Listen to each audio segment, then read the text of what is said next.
আসসালামু আলাইকুম, welcome to spread happiness with Shrabani. বন্ধুরা, এটি ছিল আমার প্রথম ব্লগ, আর এটি আমরা কক্সবাজারে শ্যুট করেছি। আশা করি আপনাদের ভালোই লাগবে। আমরা মহেশখালীর জেটি ঘাট থেকে স্পিড বোটে ওপারের উদ্দেশ্যে রওনা হয়েছি। এখানে দেখতে পাচ্ছেন আপনারা আশেপাশে অনেক সুন্দর দৃশ্য। আমরা এখানে মোট 3 দিন ছিলাম। প্রত্যেকটা ভিডিও আপনাদের সাথে শেয়ার করার চেষ্টা করব।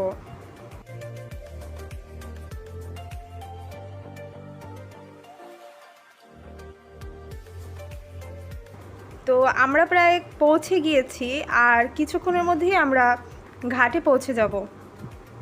এখানে আপনারা যে লঞ্চগুলো দেখতে পাচ্ছেন সেগুলো মাছ ধরার লঞ্চ। এখান থেকে সকালবেলা প্রতিদিন মাছ ধরার জন্য এগুলো ছেড়ে যায়।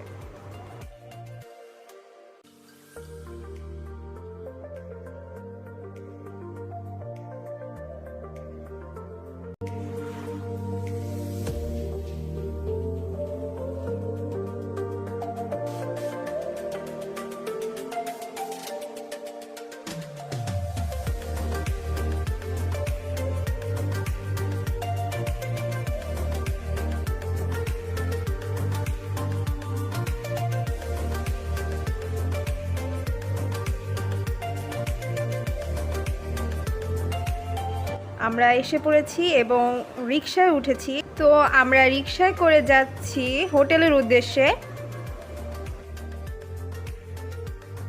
এখানে অনেক সুন্দর একটি জায়গা, আপনাদের বলে বোঝানো যাবে না।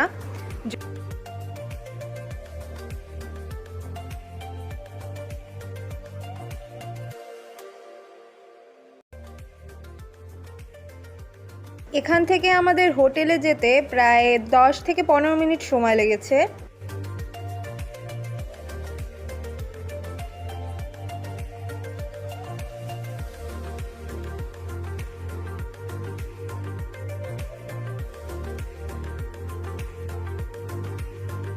তো আমরা হোটেলের সামনে এসে পড়েছি।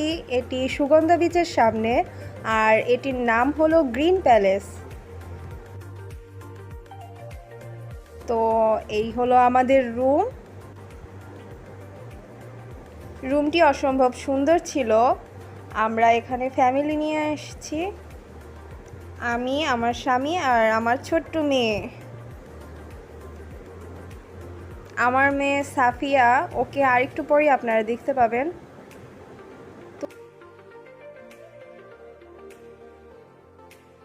তো দেখেন কত সুন্দর একটা পরিবেশ, এখানে জানলা দিয়ে দেখা যাচ্ছে।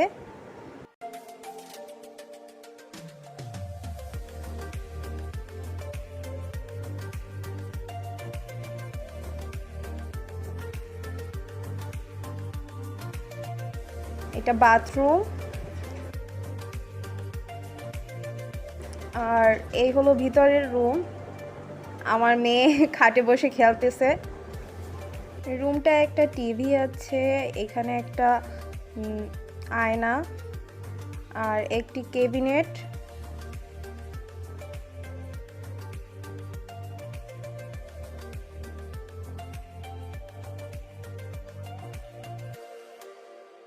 এই যে আমার ছোট্ট মেয়ে, ও হলো সাফিয়া, ওর 8 মাস বয়স। সবাই ওর জন্য দোয়া করবেন। অনেক দুষ্ট আমার মেয়ে, দেখেন কিভাবে তাকাই আছে। যাই হোক, এখানে আপনাদেরকে আরও কিছু দৃশ্য দেখাচ্ছি। এই যে জানলা থেকে যে দৃশ্যটা দেখা যাচ্ছে, জাস্ট অসম্ভব সুন্দর। ওয়াও, আসলেই সুন্দর। আরও আকর্ষণ তো রয়ে গেছে, দাঁড়ান।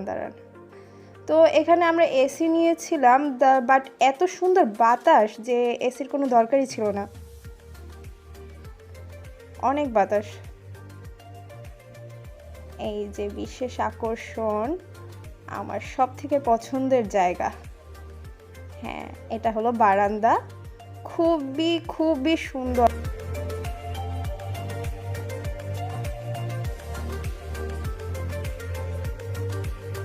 এই যে ওই দিকটায়, হ্যাঁ, ওই দিকটায় হলো বিচ পার। আমি তো জানতাম না, পরে শুনছি যে ওইদিকে বিচ পার।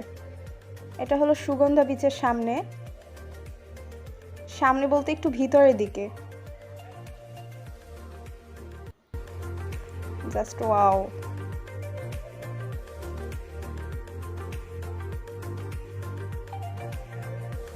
রুমটা আমার কাছে খুবই ভালো লেগেছে, আর এখানে থাকতে আপনাদের আরও অনেক সুন্দর সুন্দর জায়গা আমরা ঘোরাবো। যেমন ধরুন এই সব জায়গায় আমরা গিয়েছিলাম, যা আপনারা পরবর্তী ভিডিওগুলোতে পাবেন।